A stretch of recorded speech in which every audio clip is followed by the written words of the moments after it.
सरसकट या एका शब्दाभोवती फिरणारी मराठा आरक्षणाची चर्चा आता सगळे सोयरे या शब्दावर येऊन पोहोचली आहे। आधी मराठ्यांना सरसकट कुणबी प्रमाणपत्र द्या असं म्हणणाऱ्या मनोज जरांगेंनी आता आणखी एक नवी मागणी केली आहे। ही नवी मागणी आहे ती म्हणजे सगळे सोयऱ्यांना सुद्धा मराठा आरक्षण द्या। पण जरांगेंनी केलेली ही नवी मागणी कायद्याच्या कक्षेमध्ये बसणारी आहे का? या मागणीमुळे मराठा आरक्षणाचा तिढा आणखी वाढणार का असे अनेक प्रश्न उपस्थित होत आहेत। आई, पत्नी, आत्या, मामासह सर्व सगळे सोयऱ्यांना कुणबी प्रमाणपत्र द्या अशी मागणी जरांगेंनी केली आहे। आधी सरसकट कुणबी प्रमाणपत्र देण्याची मागणी केली। कुणबी प्रमाणपत्र सरसकट मराठ्यांना पाहिजेत हे मराठ्यांचं म्हणणं आहे।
माझ्या आत्याला मिळणार माझ्या मामाला सगळे सोयरे आमचे कोण तुम्हाला मिळणार, तुमच्या भावाला मिळणार, तुमच्या पुत्रांना मिळणार, तुमच्या भावाला मिळणार, भाऊ मुलीला मिळणार, पहिलेच येतात। आणि आता सगळे सोयऱ्यांनाही आरक्षण देण्याची मागणी केली आहे। मला वाटतं सरकार अतिशय सकारात्मक आहे। मुख्यमंत्री महोदय असतील, उपमुख्यमंत्री, संपूर्ण शासनाची भूमिका ही अतिशय पॉझिटिव्ह आहे। अतिशय अंतिम टप्प्यामध्ये आता हे आरक्षण आलेलं आहे आणि म्हणून आम्ही जरांगे पाटील साहेबांना पुन्हा विनंती करायला या ठिकाणी आमचे सहकारी मित्र उदयजी सामंत आहेत, भुमरे साहेब या ठिकाणी आहेत। आम्ही या ठिकाणी मुद्दामून या ठिकाणी आलेलो आहोत। बाबा आता 24 तारीख अल्टिमेटम हे आपण न करता आरक्षण अतिशय आता जवळ आलेलं आहे, आपल्या पारड्यात ते पडणार आहे आणि म्हणून त्यांना विनंती करायला मी या ठिकाणी आलेलो आहोत। चर्चा 24 डिसेंबरपर्यंत बंद होण्याचं कारणच नाही, कारण 24 डिसेंबरपर्यंत जर सरकारला शब्द दिलाय तर मराठा समाज शब्द कधीच फिरविणार नाही। 24 डिसेंबरपर्यंत त्यांना वेळ दिलाय, त्यांचे शब्द आहेत, त्यांनी ते मध्ये घ्यावेत एवढीच मराठा समाजाची विनंती आहे त्यांना, बाकी दुसरं काहीच नाही। आम्हाला कशामुळे खोट्यात काढतील ती लिहिलेलंच त्यांनी आणि आम्ही फक्त शब्दावरती ठाम आहेत। आम्ही कधी सन्मान केला नाही, त्यांचा कौतुक कधी केलं नाही। काल विधानमंडळावरती ज्यावेळेस ते पटलावरती ठेवलं गेलं आम्ही ऐकलं त्याच वेळेस सन्मान केला, मुख्यमंत्र्यांसह दोन्ही उपमुख्यमंत्र्यांचा सन्मान केला मराठा समाजात।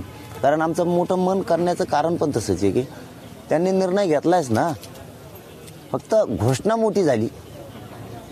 त्यांनी एखादं घर आहे मोठं त्याला दरवाजाही मोठा दिला पण कडी कोंडाच दिला नाही। देशामध्ये असा नियम नाही की नवरा बायको असेल तर बायकोला त्यात गृहीत धरावं नवऱ्याच्या सर्टिफिकेटवर, किंवा तिच्या भावाला असेल, तिच्या भाच्यांना असेल, तिच्या आई वडिलांना ते सर्टिफिकेट द्यावं असं कुठेही कायद्यामध्ये नाहीये। हे सगळं कायद्याचं सगळं ते जे आहे लिखित तेच त्या ठिकाणी आणलेलं आहे।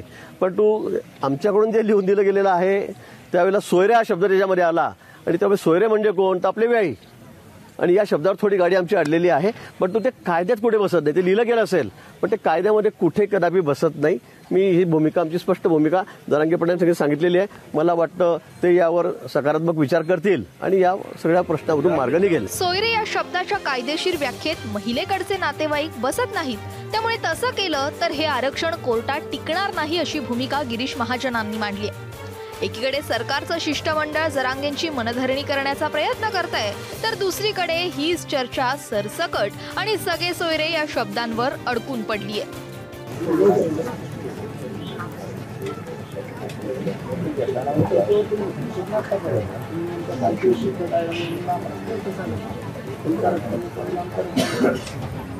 खरं तर जरांगेंनी आणखी थोडा वेळ द्यावा अशी मागणी घेऊन सरकारचं शिष्टमंडळ हे जरांगेंच्या भेटीला गेलं होतं. पण जरांगेंच्या विधानावरून ते 24 डिसेंबरच्या आंदोलनावर ठाम असल्याचंच दिसतंय. त्यातच मराठा आंदोलकांना पोलिसांनी नोटिसा दिल्या आणि जरांगे संतापले आणि ते थेट घसरले ते ट्रॅक्टरवर.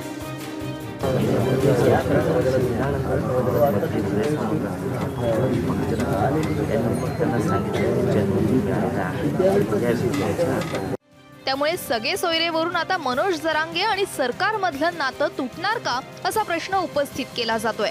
ब्युरो रिपोर्ट, एबीपी माझा. एबीपी माझा, उघडा डोळे बघा नीट.